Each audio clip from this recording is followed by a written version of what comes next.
টকা পইচাক লৈ অহংকাৰ নকৰিবা। সময়ে কোনদিনা ৰজাক ভিখাৰী আৰু ভিখাৰীক ৰজা বনাই দিয়ে তাৰ কোনো ঠিক নাই।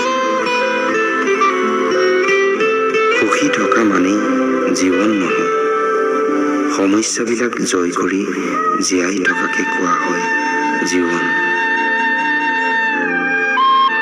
মানুহৰ পৰা দুখ পাই পাই অন্তৰখন এনেকুৱা কঠোৰ হৈ পৰিল যে এতিয়া কোনোবাই আঘাত দিলেও চকু পানীৰ সলনি মিচিকিয়া হাঁহি।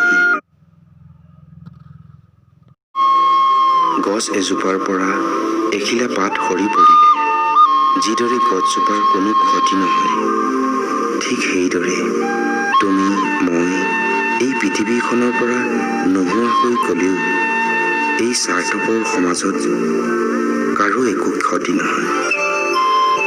সেয়ে জীৱনটো নিজৰ মতে জীয়াই থাকিবলৈ শিকা, যিহেতু মানুহৰ জীৱনটো এবাৰহে পাবা। অপ্ৰিয় হ'লেও